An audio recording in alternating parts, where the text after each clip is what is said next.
some building going on there, because you used to go straight ahead there to park with motorhomes, and now it's saying go in the middle lane around here.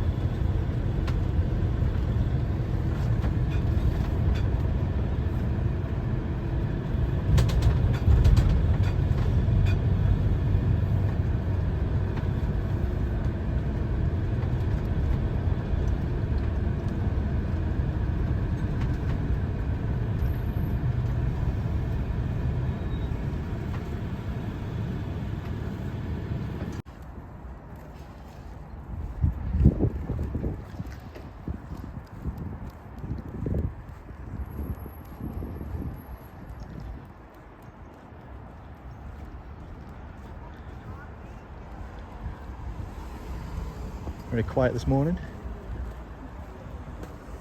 Just Saturday morning this at 10:30. Although we are the 3rd of February, so not high season, but nevertheless it is pretty quiet. We've come 2 hours before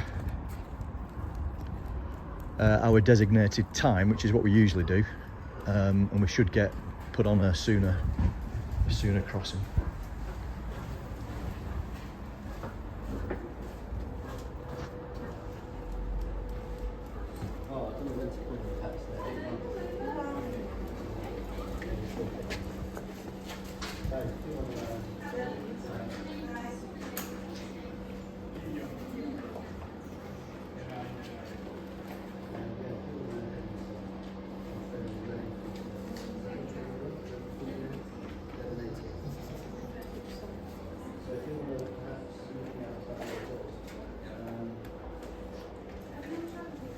Yes. All right. Yeah. No, just for the bag.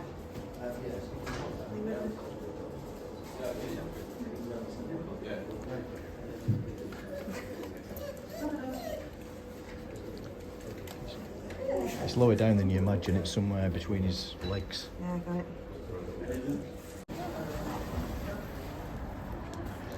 So as easy as that. 2 seconds, yeah. Passport. We've got a French passport. Get a hanger, and that's put us on the, what time is that? Does it say? Earlier one. Can't quite see what it says there. P3, whatever that means. So we were in there for 10:34. 1 minute. 1 minute. 10:34. No, that's the time now. See, it's great when you're retired. You don't know what time it is. Yeah. Or what day it is. So we've just checked in, super quick. Just saying it almost seemed too easy. Do you know what I mean? So it was literally 5 minutes, weren't it, that? Yeah, so all we showed was his passport, got the, what's it called? The boarding, the chip. The chip scanned, which is always a bit fiddly with those machines. You feel like you've got to press a button to make it work, but you don't. You've just got to put it in the right place. In our case, on Captain, the chip is lower down than you think. It's right between his shoulder blades. And then what's different when you've got a dog is that you don't check in at the first check-in that you drive up to when you come off the motorway. The camera there automatically recognises your registration number and then knows who you are, and then it produces the hanger, the ticket, but you don't get allocated the train at that point. If you didn't have a dog, you would get allocated a train at that point. And what happens with us is we take the initial hanger to the pet reception, which is like we've just seen, couple of minutes, if you're lucky with the traffic and the queue, which we were, and then you get allocated the train by that lady in the pet reception, and she just said to us, do you want the next one rather than our booked train? Because obviously what you could do is go into the cafe, have a cup of tea if you wanted to, and catch your original booking. But we don't, we want to get over, don't we?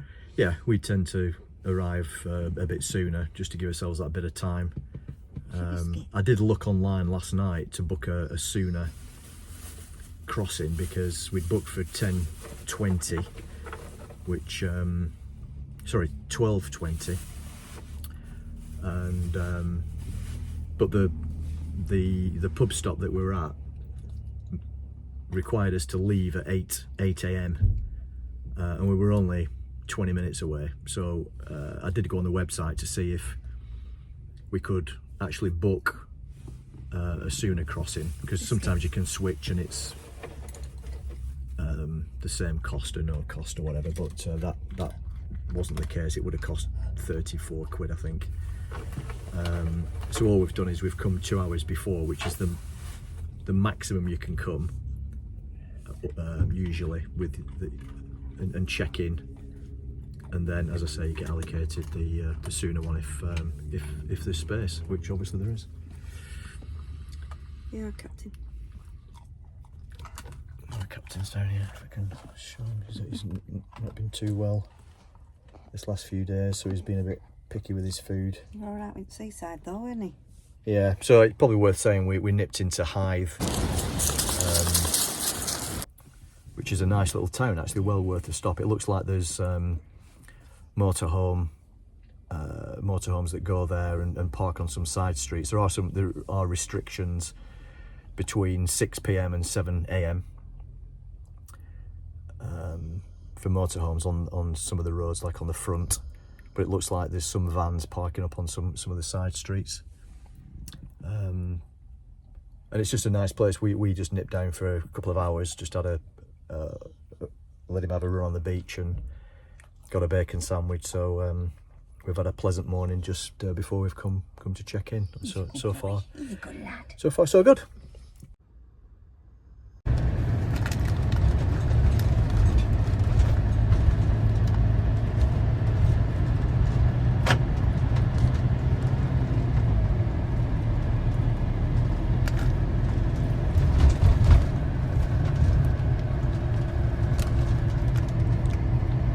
Short drive to the British passport.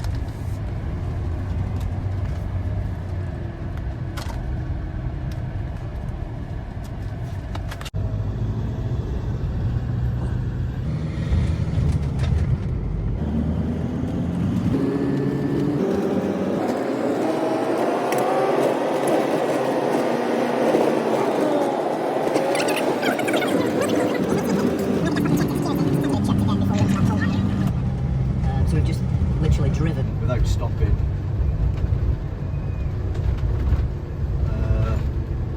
Never going here now. Straight on. Looks at it. It's hard to tell because the cars are queuing down this ramp. Obviously you just go wherever there isn't a red cross. This might be even earlier because it's 2 minutes to 11. We booked on the 11:18. It's possible this one might set off even before that. They just get you on to the next available, really.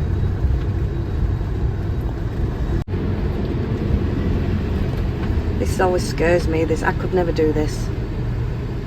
Well, the good thing about this, I found, is we've been on this in a car,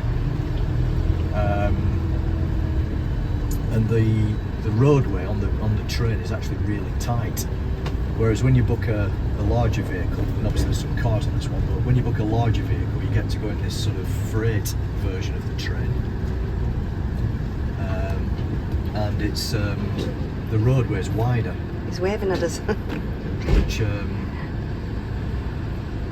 just makes it easier to drive on. It actually had a Range Rover Evoque, and I tweaked one of the tyres actually, just on the metal curb.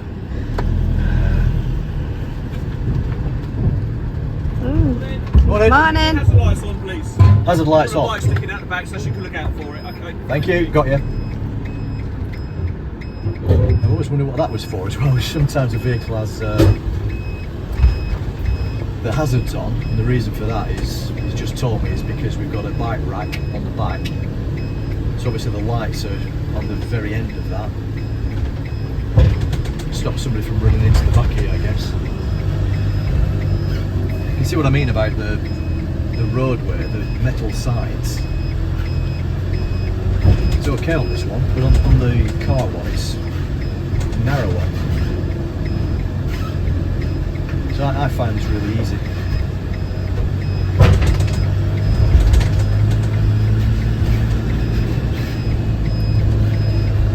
Okay, Captain. Obviously what you do is you drive all the way down the train to fill it up from the front. That's why we're doing this.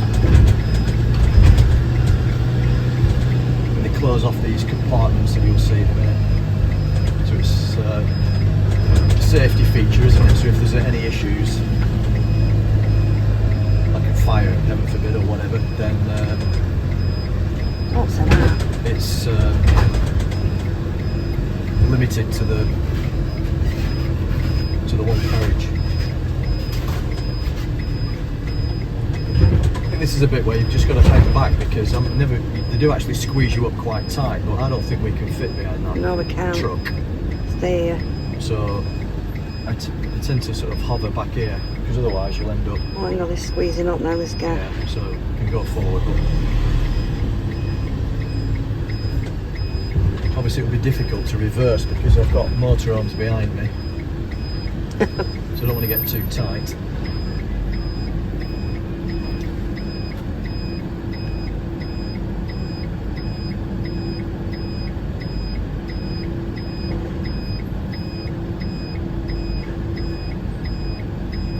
It's like she's squeezing him in on that. And then we'll go up to the next one, won't we? I think. I think she'll shut the doors and then bring us right up to it.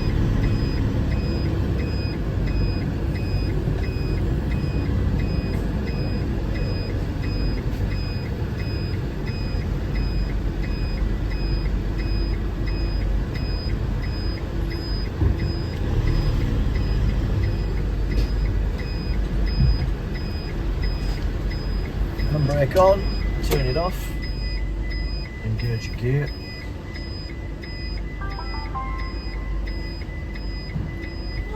Morning. Engine off, handbrake on, first gear apart. Got you. Thanks. Well, Lee, we've done it. Yeah. Can you believe it? All that planning.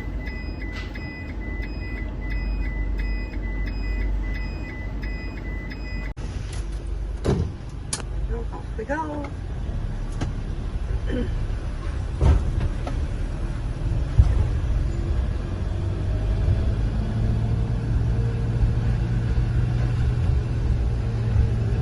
That's right near the front row.